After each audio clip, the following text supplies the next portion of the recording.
You spoke the other day about the two tariff paths that you and the president and some other your colleagues discussed about a path that had the tariffs be short-term and effective leverage, and tariffs, I'll paraphrase, that lead to international calamity. As we sit here on the 100th day of the president's administration, how are you feeling about the prospects that he's solidly on path one?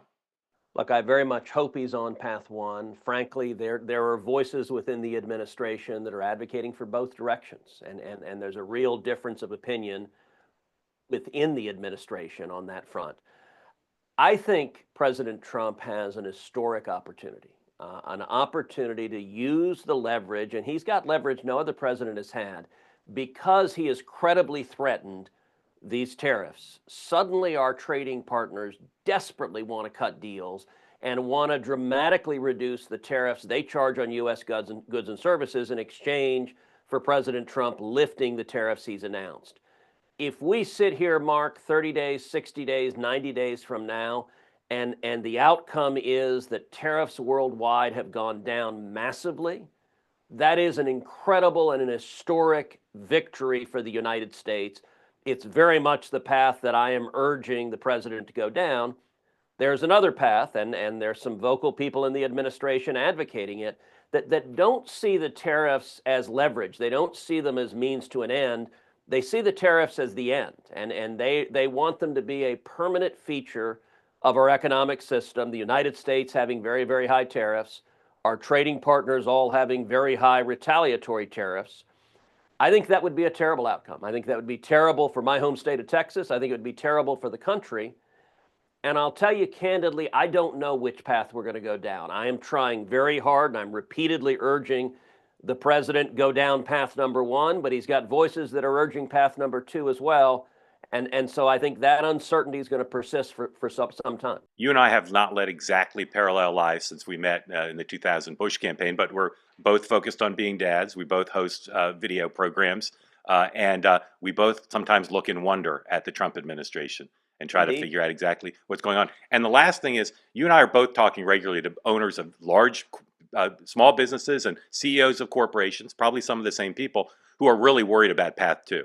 Yep. Paint a picture. If your influence doesn't pervade and those in the administration agree with you, what does path two look like in Q2, Q3, Q4 this year for the American economy and the American family? Look, I think if we see high tariffs in perpetuity, you see a lot of businesses, their costs go up dramatically. I think you'd see businesses going out of business.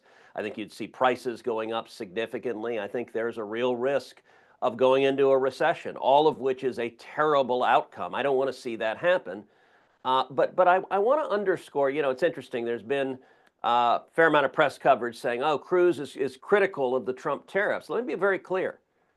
I think Trump has an opportunity to do something that no other president in our lifetimes has done, which is to have real leverage to finally get our trading partners to lower the barriers they have to U.S. goods and services. President Trump is exactly right that there are lots of countries across this globe that trade ridiculously unfairly with us, that we open up our market wide open to them, and they put huge barriers that stop us from selling our goods and services in their country.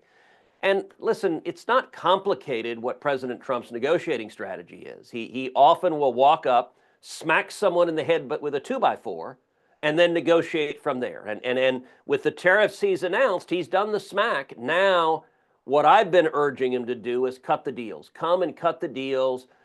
Get the other countries to dramatically lower their barriers. And I will say it will be a rich irony if Donald J. Trump ends up being the greatest free trade president of our lifetimes. But I think that's entirely possible if he ends up negotiating some phenomenal deals. I hope that's the path we go down.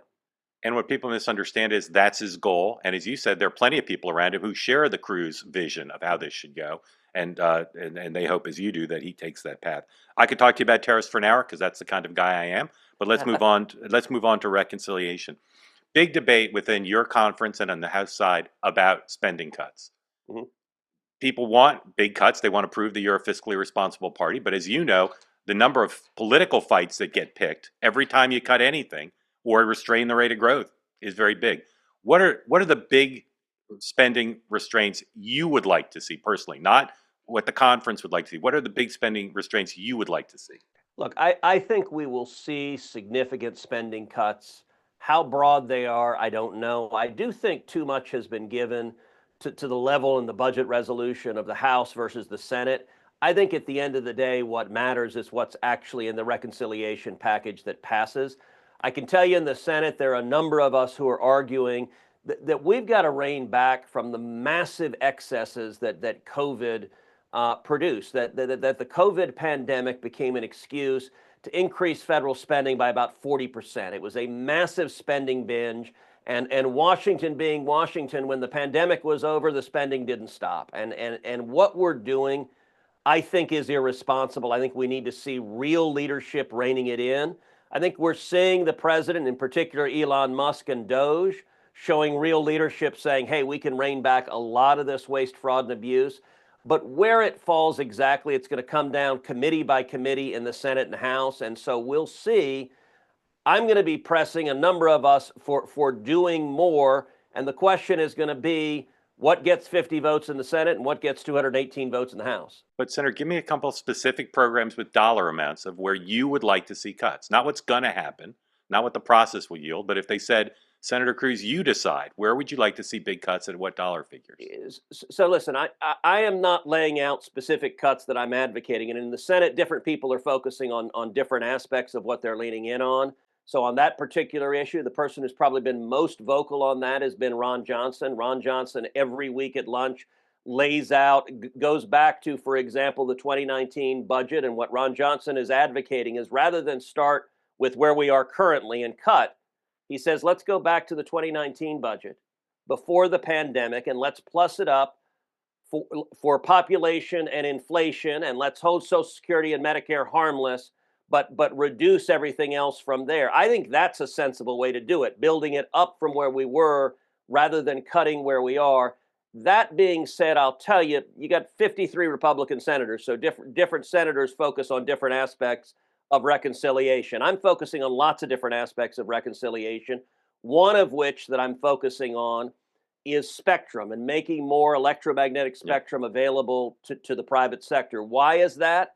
Because my number one priority is jobs, and there are very few policies that can produce more jobs in the private sector than freeing up spectrum for investment. I think it's critical that America win the race to 5G and 6G. And what's interesting is by auctioning off spectrum, not only am I not spending money, but a spectrum auction generates about $100 billion in real revenue to the federal government from auctioning off that spectrum, plus the billions of investment and the hundreds of thousands of new jobs. So that's been a big priority of mine, is fighting for spectrum to be in reconciliation. I'm also fighting for multiple different elements to be included in reconciliation, including no taxes on tips, which is my legislation, including eliminating the CFPB, zeroing out its budget, and the regulations that the CFPB puts in place, I think are incredibly harmful to job creation.